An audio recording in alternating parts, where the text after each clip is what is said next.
Kenya has recovered from the quadruple shock that it suffered over 2008 and 2009.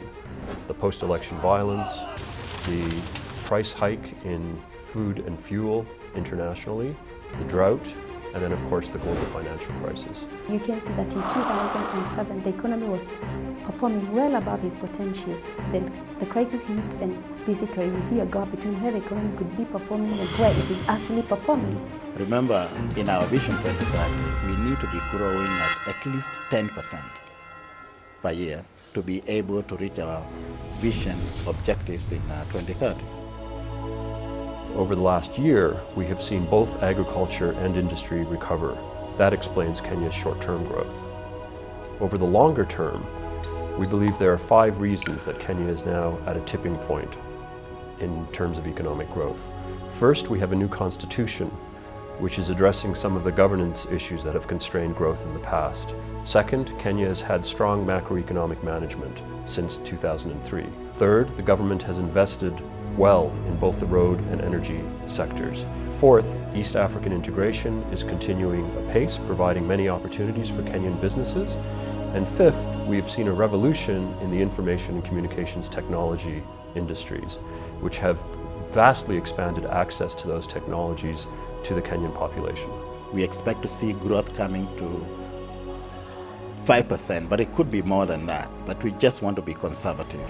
We don't want to be too optimistic, but it could be above that. And going forward, we expect it to go much higher. We could reach 6% next year.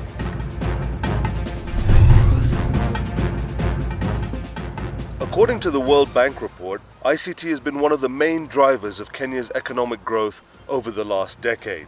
The sector has outperformed all other segments of the economy and grew on average by 23%. It also accounted for 13% of the growth of the country's GDP.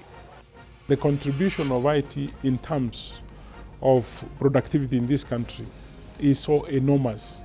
And any of the developed countries, they talk about productivity. So we wanted our country, as we moved to the Vision 2030, that we can also talk about productivity as one way of growing this economy.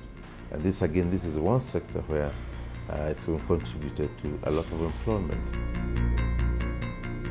We invested in this business 5 years ago in 2004, 2005, and we experienced huge challenges. One of them was ignorance, and not meant in a bad way. It was just that nobody in Kenya had ever heard of outsourcing, and here we were coming from another country to say outsource, outsource, outsource.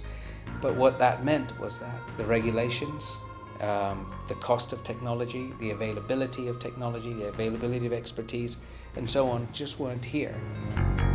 Fiber was one of the greatest challenges with higher operating expenditures till the end of 2009, and with fiber coming in place, the ICT sector started growing. The government has done a tremendous amount to help this industry.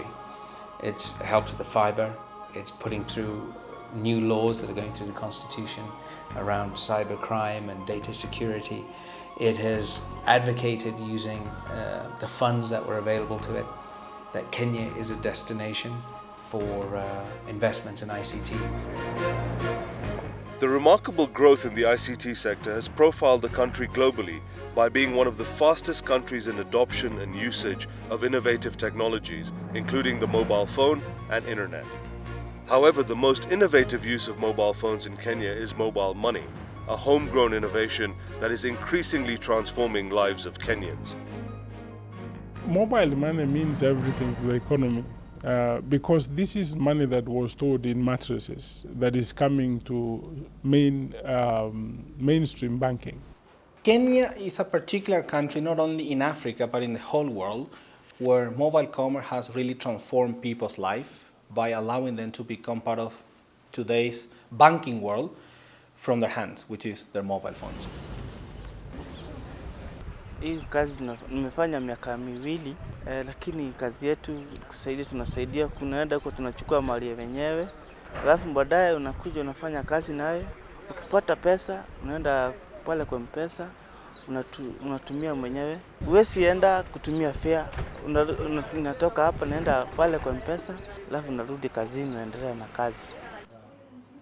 In Kenya, there were millions of people, literally millions of people, who had no access to banking infrastructure.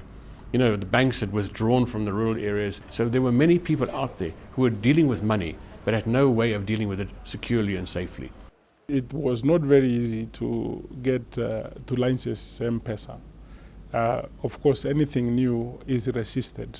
Regulation needs to follow innovation. In this case, the government of Kenya made the right choice. It recognized that mobile money would be very, very attractive to Kenyan entrepreneurs at all segments of the economy. And so it enabled telecommunications providers such as Safaricom to initiate programs like M-Pesa even before the regulatory framework was fully articulated.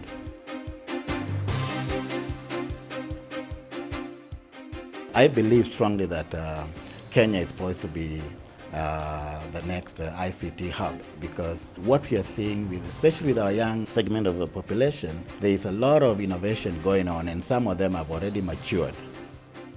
Ushairi came about during the post-election violence in 2008 in Kenya, and it was a platform that was developed to map crisis situations such as the post-election violence in Kenya. And that platform has been used globally by people such as the Haiti earthquake, the referendum in Kenya. And you can see that such a brilliant innovation has given rise to what we call the techpreneurial community in Nairobi. Kenya appears poised for another growth spurt, with ICT again providing the possible tipping point.